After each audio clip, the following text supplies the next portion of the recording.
LT, Paul Stamets got off to a rocky start not only with fellow Star Trek Discovery character Michael Burnham's Iniqua Martin Green, but also with viewers. Anthony Rapp, who portrays the astromycologist as space fungi expert, acknowledges the character's testy personality, but told Rotten Tomatoes earlier this week that it's all in the service of drama. Spoiler alert: this article includes plot details of Star Trek Discovery. Turn back now if you haven't watched the series' 5th episode. The character's journey took a turn in Sunday's episode, Choose Your Pain, which also introduced Rainn Wilson as Harry Mutt and Shazad Latif as LT. Tyler. Stamets' sometimes irascible nature is softened by a genuine care for a creature that cannot communicate its distress through language. When Discovery Captain Gabriel Orca Jason Isaacs is captured by Klingons, First Officer Saru Doug Jones pushes the crew to use the ship's top-secret mycelial network drive to retrieve him. Burnham raises an alarm that the Navigator, a giant tardigrade-like species they have captured, is dying from repeated use of the technology. With Saru unmoved in his mission to save the captain by her concerns, Burnham appeals to Dr. Hugh Culber Wilson-Cruz and then to his partner Stamets to find a way around using the tardigrade. The resulting effort, which for one, sets up the first Star Trek series F-bomb drop, leads Stamets to an act of self-sacrifice rather than strike a final lethal blow to the tardigrade by using the drive technology. Rapp explained Stamets' personality peculiarities, revealed his favorite Discovery scene to film so far, and told us how it feels to have wrapped Season 1.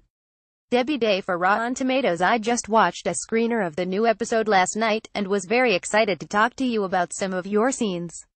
Anthony Rapp. I just watched it myself this morning, and I was really proud and really moved. RT, we spoke to you before the series premiere, but now that we've seen Stamets, can you tell us a bit more about the character? For instance, how does he feel about Lorcas, my ship, my way? Stance. Rapp. Stamets has been pretty steadfast in being dedicated to science, to being dedicated to this sort of really declared mission statement of Starfleet, which is exploration and diplomacy first, and dismayed to find Lorcas belligerent, gung-ho. This is war. There is a warship attitude pervade everything.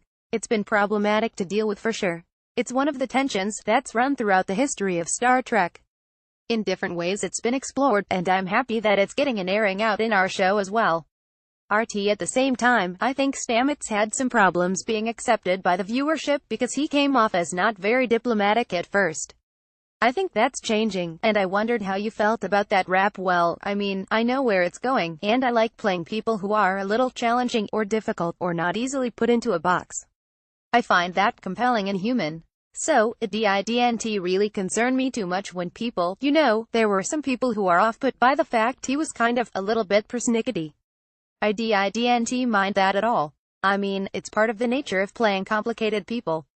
I'm gratified to see that there are also people who are able to understand why some of the underlying causes of some of the frustrations that Stamets feels. I think we're kind of retraining traditional Star Trek audiences, in some ways, because they're a little more accustomed to characters being a little more fixed, you're sort of this way all the time kind of characters. And our show, because of the serialized nature of it, that affords us the luxury of being able to grow and change, and show all sorts of different colors. But if you look back, I mean, I don't know also how many people who are getting, sort of, off-put really saw the original series. I mean, Bones, Dr. McCoy, was kind of persnickety, a lot. Spock was pretty dry and sassy, a lot. I think there was a lot less of that in Next Gen, which is probably the most popular of the more modern series. And I think a lot of times, people are, sort of, using the lens to look at our show, and not always as familiar with the original series. RT. Given some of that growth that you mentioned in the characters, I was wondering what Stamets' sacrifice for the tardigrade toward the end of the episode meant to the character. Rapp. One of the stories that is being told in this particular episode is that whether through willful ignorance or just plain ignorance, Stamets was not aware of what was happening to the tardigrade. Stamets was so focused on just the success of the jumps, and wasn't made aware of what was happening to the tardigrade, so that, once made aware, yes, the initial response was like, well, alright Burnham, you're the one who caused this problem, now fix it. But, at core, he is interested in biology, and would never want to put a living, sentient, possibly sentient, creature in danger, so, has to find some way to get around it, and if the ultimate thing that is the only possible way is put himself in harm's way, then, yes, would make that ultimate sacrifice. I find that really compelling, and really, it feels very true to me about who he is. And I find it also really interesting storytelling. It'll take more than flattery to sway LT. Stamets. Star Trek Discovery picked out Twitter.com Kahivig. Star Trek Discovery. It's Star Trek Obs October 16, 2017 RT. And then Cadet Tilly Mary Wiseman dropped the F-bomb. Is that the first F-bomb in Star Trek history? Rapp. As far as I'm aware, yes. RT. When she did it, I was like, wait a minute, that's the first one ever, right? And then you followed it up with another one. Rapp. As far as I know, I can't imagine there's any other circumstance in which there was one, right? RT. I don't know. I'll have to research it, Rapp, but yeah, it just seemed so perfect for the moment. That scene was one of my favorite scenes that I've shot in the whole series. When I read this scene, I was like, oh my goodness. When are we shooting this? Because it's like chunks of dialogue that is just incredibly technical and heady. And then when we got to set that day, all three of us were just ready for it, and it was musical. We were totally in sync with one another, and it was joyful. I read that Discovery just wrapped filming. Rapp. Yeah, we wrapped 1 to 15. And through November 12th we'll air 1 to 9, and then 10 to 15 will air starting in January. Now, we can just enjoy sharing of the really hard work we've done. It's been really gratifying to see the groundswell of support and appreciation for what we're doing. And I can recognize, for some of the long-term, hardcore Trekkies, that there's a bit of wrapping your head around this new paradigm of serialized storytelling, and, in some ways, yes, there are darker aspects, but there is a pulsing heart of the idealism of Starfleet going through our show. It's just that, it's being severely tested. And I think people are starting to come around to realizing that that is the case, and that's gratifying to see too. It's like anything. We've been saying all along, trust us, trust us, trust us, and now I think we're starting to earn people's trust. RT. When we spoke to you previously, you listed some things that you found incredibly satisfying, some firsts.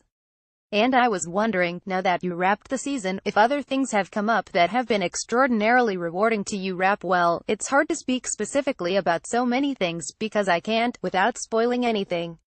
I mean, it's just been rewarding throughout the whole 6-month process that I've been shooting to continue to feel so well taken care of by my friends and collaborators on the show, and that we've really put our whole hearts and souls into this, and done our best to do our best. And that is coming through is incredibly gratifying, and some of these, like this episode that I just saw today, was filmed, I guess, in May, maybe, so it's several months ago. We've filmed so much since then, it's also wonderful to be reminded of that stuff we did way back when, and to see how well it came together. This is all a first for me, because I've never been a regular on a TV show before. Usually, when you do a project, like I've done films, you do a story that's 90 minutes long, or 2 hours long, and it's so much more self-contained, so it's much easier to hold it in my head in the time between doing it and seeing it. In this case, there's so much swirling around in my head about all the different storylines that I'm getting captivated myself as just a viewer. That's a first for me. RT. I imagine it's a different kind of camaraderie than you might find on a film set. Rapp. Yeah, we have so much material that we have to work on week to week to week, and we have to be there for each other. And I know that in some shows, it can get really sideways with people, or between people, or among people, and it's been the opposite. We've come together beautifully as a family, as an ensemble, and it's a total joy and privilege. RT. Just to jump a little bit back into the details of this particular episode, when Stamets wakes from being knocked out after navigating the experimental drive himself, he asks, did we make it, and then laughs, and I was wondering if you could tell us a little bit about what was going through your head in that moment. Rapp. I think I went on a trip. Like a Doors of Perception, mind-altering trip. And that it was a success is a huge relief, but at the same time, I literally have seen into the fabric of the universe, and it was incredible, and it's the inarticulate release of joy and release, and, not madness, not like I've gone crazy, but, like this, something is unlocked in my brain.